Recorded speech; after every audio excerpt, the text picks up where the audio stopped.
नमस्कार, very good evening all of you my dear, very good evening. आज मैं आप लोग के बीच सीसेट के सेमिनार हेतु आया हूं कि सीसेट का जो एक करिकुलम है यूपीएससी के क्षेत्र में और यूपीएससी के अलावे अन्य राज्य के क्षेत्र में भी, चाहे आप यूपी की बात करें, राजस्थान की बात करें, अन्य राज्य की बात करें, एमपी की बात करें, गुजरात पीसीएस की बात करें, सभी जगह और स्टेट वाइज में भी सीसेट को मर्ज किया गया है। लेकिन मैं बात करने आया हूं 10 अक्टूबर जो पेपर आपका यूपीएससी का होने जा रहा है, जहां सेकंड पेपर सीसेट, और यह भी आपको जानकारी है कि विदाउट सीसेट आपकी सारी जीएस बेकार है, क्योंकि सीसेट एक बैरियर है। जो भी छात्र सीसेट क्वालिफाइंग करेंगे वह मेंस पेपर में अपीयर हो पाएगा, अदरवाइज कोई चांस नहीं है। हमने देखा है कि हिंदी माध्यम के हजारों युवा, हजारों छात्र सीसेट के कारण पेपर पास नहीं कर पा रहे। मैं बात करूंगा जीएस में, तो उनका जीएस में स्कोर 60 टच हो जाता है, बट सीसेट फेल है।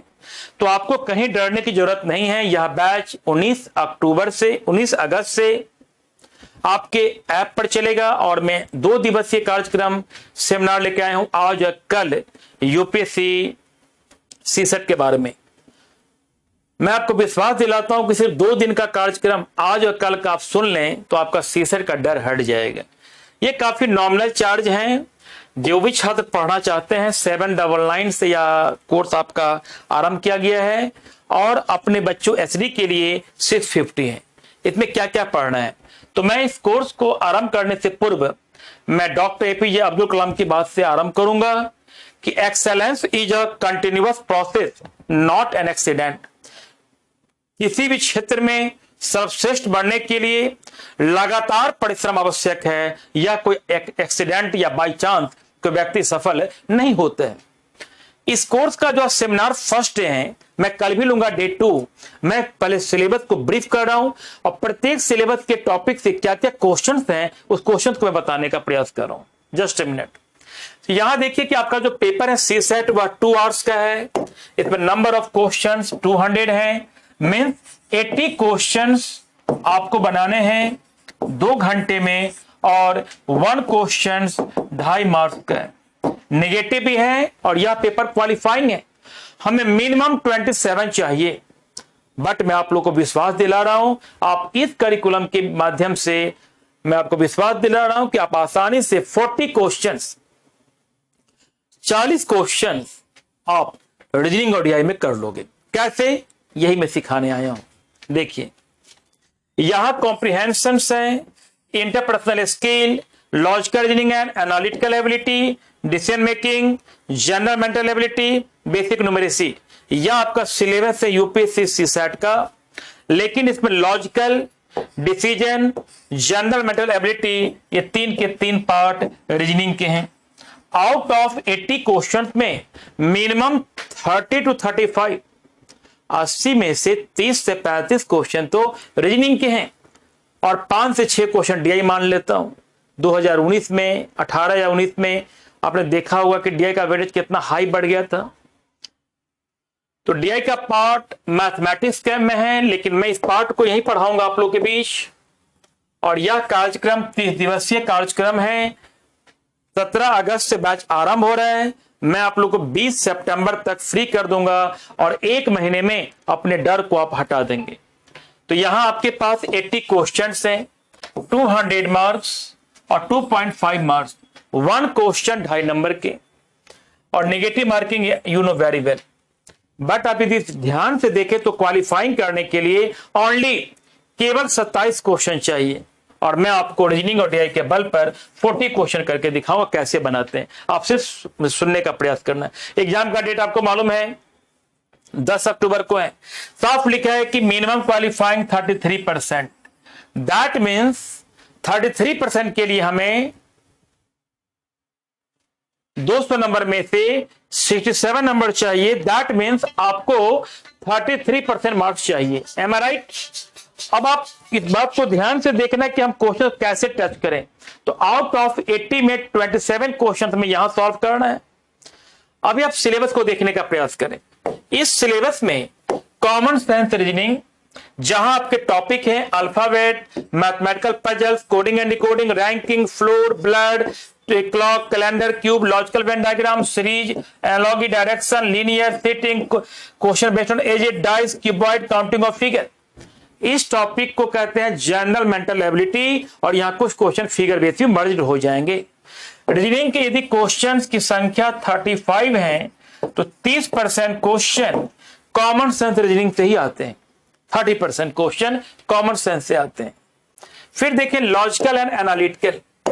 लॉजिकल एंड एनालिटिकल का weightage syllogisms, conclusion, argument, course of action, data sufficiency, critical, paragraph based on critical thinking, assumption, cause and effect, assertion, reason और दिस टॉपिक्स है। यहां दो बार लिखने का मतलब कि यह एक प्रकार का यह सिलॉक्स के पार्ट हो गए या इंडक्टिव के पार्ट है। और अभी भी 60% वेटेज एलआर और एआर का होता है। इसमें लॉजिकल और एनालिटिकल भी होते हैं। एनालिटिकल का क्या मतलब है मैं आपको बताऊंगा। Okay my dear. Now pictorial और नॉन वर्बल, जैसे water image, mirror image, paper cutting, embedded figure, completion of figure, grouping of identical figures, okay, figure matrix, analogy figure, pictorial series, this topic comes under non verbal. और यहां भी 2-4 question इस topic से आ जाते हैं। बहुत ही basic बातें हैं, कहीं घबराने की जरूरत नहीं है। और problem solving and decision making, इसका वेटेज 2015 के बाद काफी कम हो गया है। नाउ अब देखता हूं डीआई। तो डीआई में हमने देखा कि tabulation, bar graph, calculate, triangular, missing DI, line graph, pie, mixed graph, radar और टॉपिक वाइज डीआई। तो यहां टॉपिक वाइज डीआई का मतलब आपको यहां नहीं पढ़ना है, आपके पास सिर्फ बेसिक क्वेश्चन आने हैं।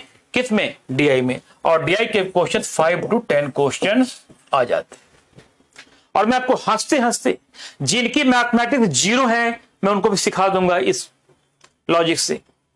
नाउ आज लॉजिकल और कॉमन सेंस को मैं बता रहा हूं, कल मैं डिस्कस करूंगा एनालिटिकल, नॉन वर्बल और डीआई के बारे में। देखें common sense reasoning. Common sense reasoning में क्या क्या पढ़ना है, तो यदि हम बात करें कॉमन सेंस रीजनिंग के बारे में तो फर्स्ट टॉपिक आपका है वह है problem based on alphabet test, अंग्रेजी वर्णमाला पे आधारित टेस्ट के बारे में। इसमें large intestine, rectum, small intestine, mouth, stomach, gullet, ग्रास नली, इन शब्दों को तार्किक रूप से व्यवस्थित करें। तो पहले हम भोजन को कहां रखते हैं? मुख में, नंबर 1। सेकेंड ग्रास नली, थर्ड स्टमक, अमाशय, 4 छोटी आंत, 5 लार्ज इंटेस्टाइन और 6 रेक्टम। एग्जैक्ट सीक्वेंस होगा 4 6 5 4 6 5 3 1 2 4 6 5 3 1 2, option number D. Right. Now next देखना आप, यहां आपके पास वर्ड हैं। इस वर्ड में लेफ्टिनेंट, एडमिरल, कमांडर, कोमोडोर और कैप्टन, इनमें आपसे पूछा गया कि बताएं इसका एग्जैक्ट सीक्वेंस क्या होगा। तो आप जानते हो कि सबसे पहले क्या होगा? लेफ्टिनेंट, इसके बाद क्या होगा? कमांडर, कमांडर के बाद क्या होगा? कैप्टन, फिर कोमोडोर और लास्ट में सबसे ऊपर admiral. Exact sequence 1 3 1 3 5 4 2, option number C. तो इस प्रकार के भी क्वेश्चन दिखाई पड़ेंगे, तो आसानी से आप बनाने का प्रयास करना। नाउ अब यहां आपसे पूछा गया एक काफी कॉमन क्वेश्चन है। देखिए क्वेश्चन क्या है। शब्द हाइपर थायरॉयडिज्म में अक्षरों के ऐसे कितने जोड़े हैं जिन्हें प्रत्येक के बीच शब्द में उतने ही अक्षर हैं जितने के अंग्रेजी वर्णमाला में होते हैं। इसका एक नियम है, counting left to right, counting right to left और काउंटिंग के बीच में जेड आ जाए सीरीज रुक जाती है। पढ़ाऊंगा तो बताऊंगा, अभी बता रहा हूं कैसे निकालना है। Hyper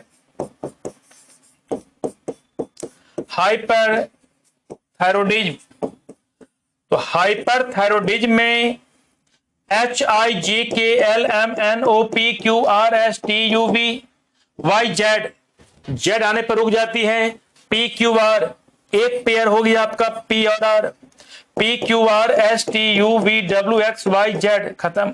E F G H I J K L M N O P, no.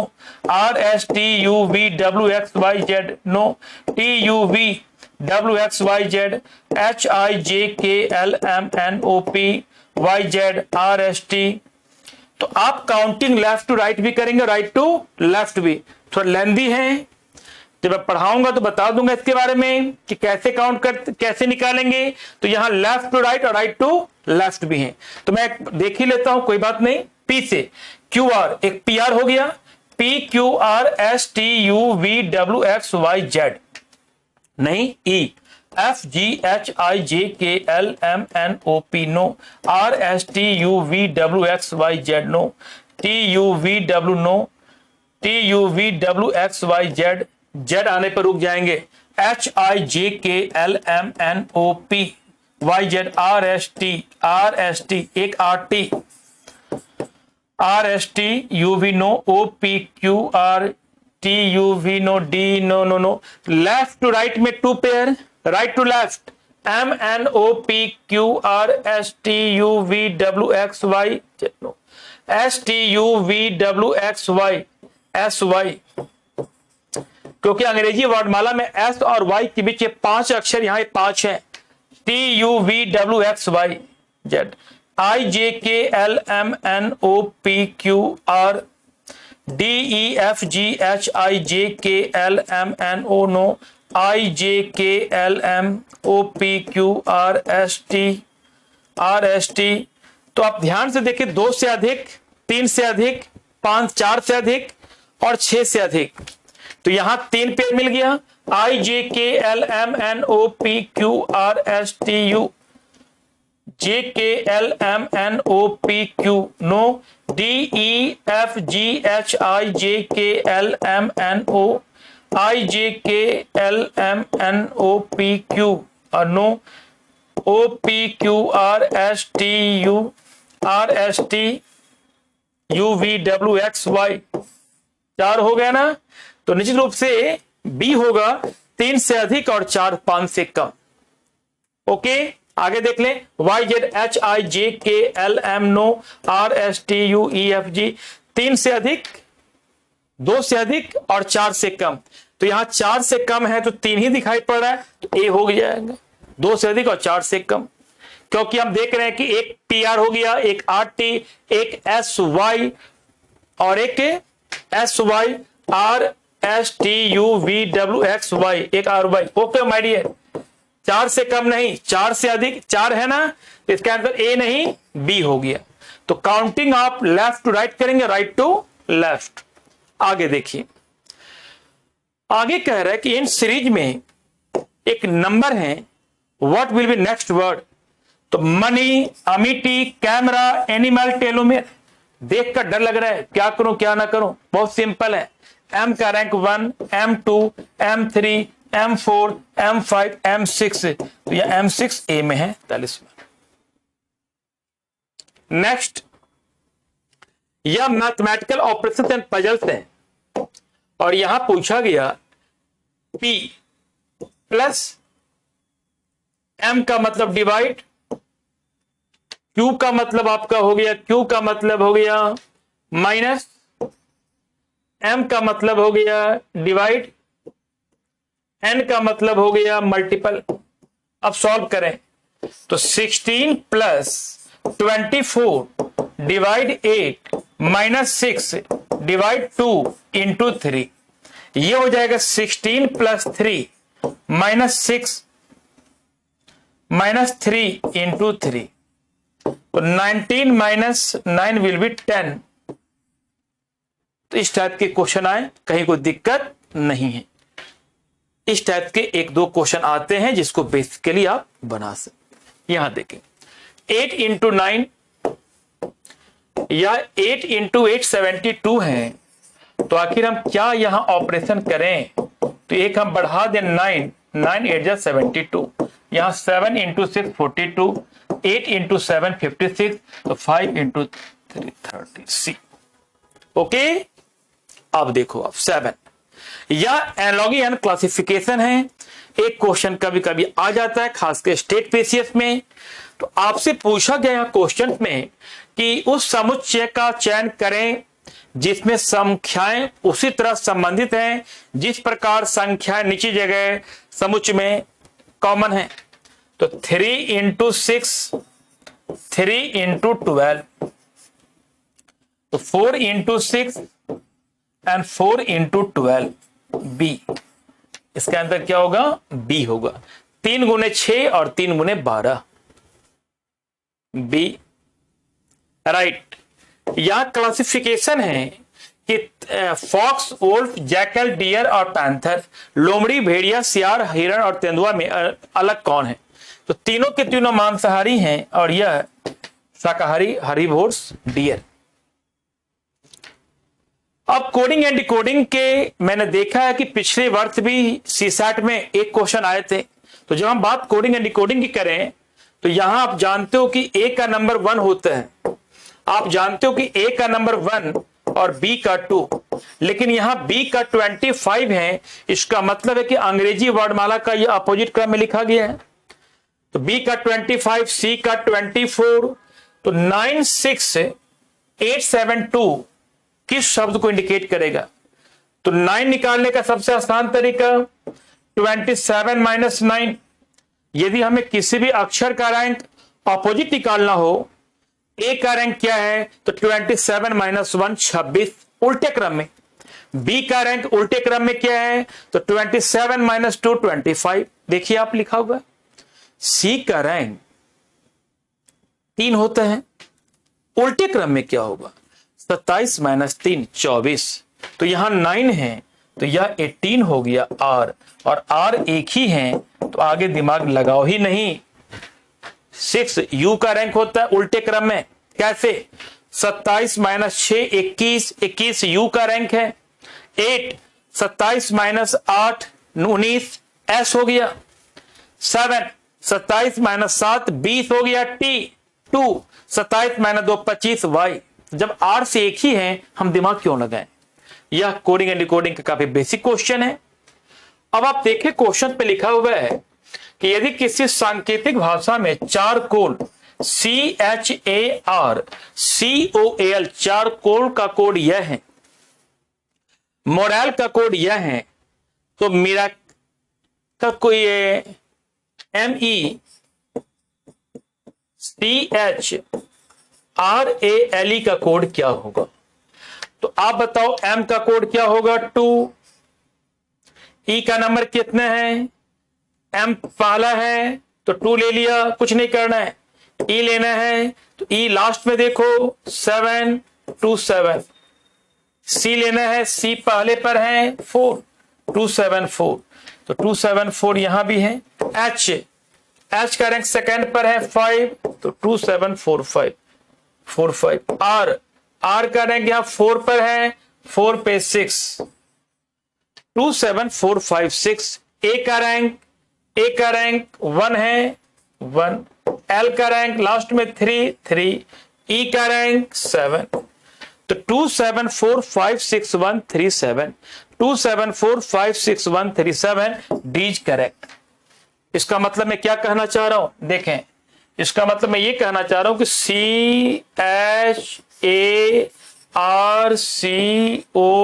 CHARCOAL इसका कोड मैंने क्या देखा? इसका कोड मैंने देखा है चारकोल का कोड है 45164913। Okay my dear.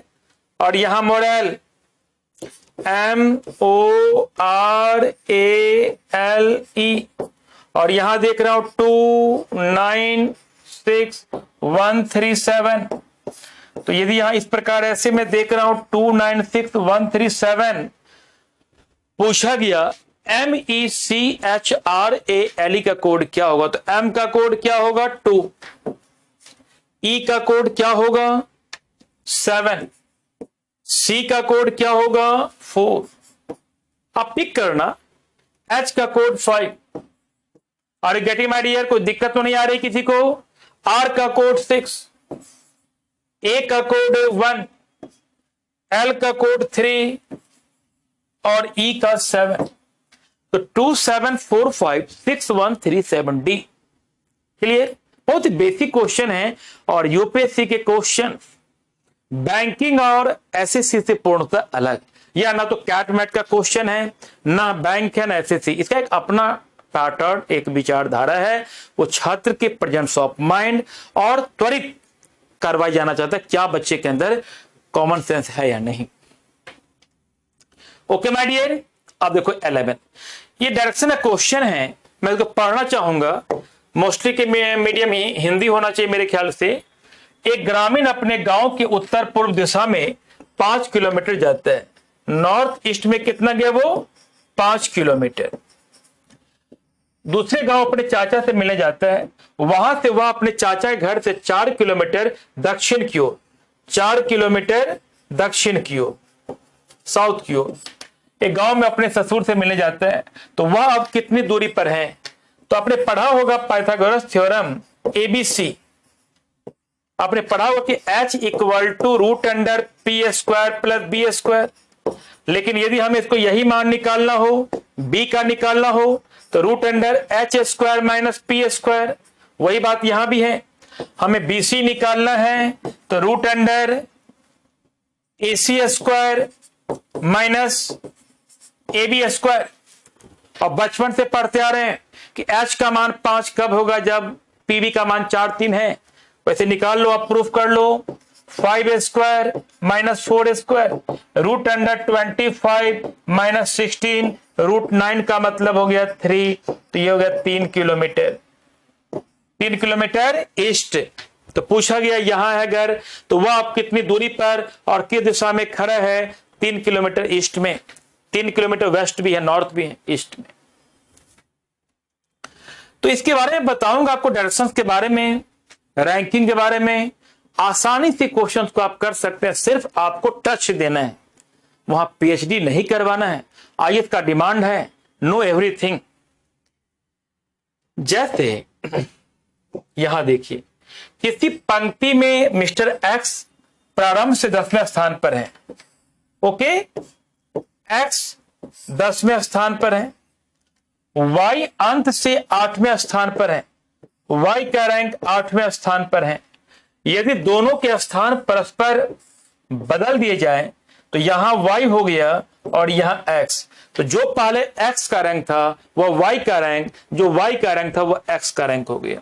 तो एक्स का स्थान प्रारंभ से 16वां हो जाता है, मतलब लेफ्ट से 16, राइट से क्या है? 8। तो पूछा गया पंक्ति में कुल कितने व्यक्ति हैं? तो माय डियर, एक्स का रैंक लेफ्ट से 10 है, वाई का राइट से 8 है, और दोनों के रैंक को हमने बदल दिया। तो जो पहले एक्स था वह वाई, जो वाई था वह एक्स। बदलने के बाद एक्स राइट से 8, लेफ्ट से 16, कुल कितने व्यक्ति हैं? तो जब किसी व्यक्ति का रैंक दोनों ओर से गिवन हो, दोनों का सम -1, 23। तो आपको कुछ नहीं करना, आपको सिर्फ बेसिक कॉन्सेप्ट समझना है। ये रैंकिंग है। अब जैसे यहां पूछा गया क्वेश्चन एक रैंकिंग का कि CDLN को निम्नलिखित में से कौन सा सही अनुक्रम है? तो आप जानते हो कि L का रैंक 50 होता है, C का मतलब 100 होता है, D का मतलब 500 होता है और M का मतलब 1000 होता है। सबसे बड़ा M होगा, ये C। तो CSET के जो अब यहां है लीनियर पजल्स, जब पढ़ाऊंगा तब बताऊंगा। फ्लोर के बारे में तो लेंथी क्वेश्चन है, कुछ नियम कायदे इसके बताने होंगे हमें आपको। फिर सीटिंग अरेंजमेंट वाले क्वेश्चंस। देयर आफ्टर यहां देखें ब्लड रिलेशन क्वेश्चन हैं, question based on age, clock और कैलेंडर। अब एक क्लॉक का क्वेश्चन है, क्लॉक में कह रहा है क्वेश्चन के बताओ 5:30 पर घड़ी के घंटे और मिनट के बीच कितनी डिग्री कोण बनती है? तो जब एंगल वाला क्वेश्चन हो तो आवर को मल्टीपल करना है 30 से, मिनट को मल्टीपल करना है 11/2 से। जिसका मान ज्यादा हो उसमें से छोटे मान को घटा लेना। तो 5 × 30 150 और 30 × 11/2 15 165। तो यहां आप क्या करोगे, 165 minus 150 will be 15 degree D. फिर देखिए क्वेश्चन है कि 1700 का कैलेंडर कब रिपीट होगा। जब किसी वर्ष का कैलेंडर रिपीट करना हो तो मैं बताऊंगा इसका एक बहुत ही बेसिक शॉर्ट ट्रिक है। जैसे अभी 1700 है, यह सेंचुरी ईयर है, इसमें डिवाइड करो 400 से, आप रिमेनिंग बचा 1, रिमेनिंग 1 आ जाएगा तो 6 वर्ष के बाद रिपीट होगा 1706 में। नेक्स्ट 25, अब डाइस वाले क्वेश्चन है। अब इस डाइस के 6 सतहों को रंगा गया है। यहां देखें तो एक ही डाइस के 2 रूप दिए गए हैं। जी के बगल में V है और B है, Y के बगल में O है और B है। तो जब B के बगल में G है, B के बगल में Y, तो B Y और G के बीच में होगा तो यहां Y होगा। Y के बगल में B और O है तो यहां B, तो यहां O होगा। यहां रेड, तो रेड का निकटवर्ती कौन होगा, ऑरेंज और वायलेट। यहां देखें B के बगल में Y, B के बगल में G, तो Y और G के बीच में होगा। G के बगल में B है, V है, तो B है तो यहां V होगा। यहां रेड, तो भी रेड का निकटवर्ती वायलेट और ऑरेंज होगा। तो मैं पढ़ाऊंगा इसके बारे में कि देखो इस प्रकार के क्वेश्चंस कितने प्रेजेंस ऑफ माइंड वाले क्वेश्चन है। अब यहां एक इसको रंगा गया है, करंट में कितने ऐसे घन हैं जिसकी केवल एक सतह कलर्ड है। यहां काउंट करें 1,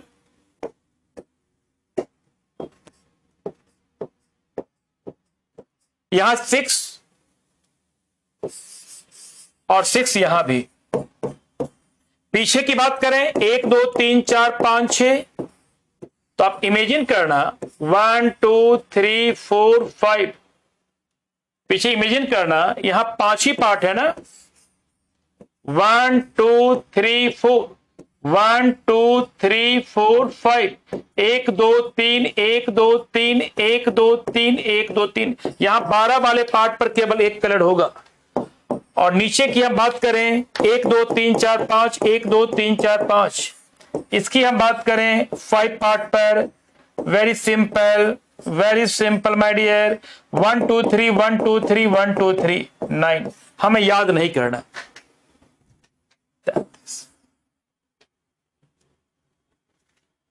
अब पूछ रहा है कि इसमें कितने ट्राइंगल्स हैं। तो जब किसी त्रिभुज को काटा गया इस प्रकार इस रूप से, तो यहां कितने होते हैं, 1 + 2 3,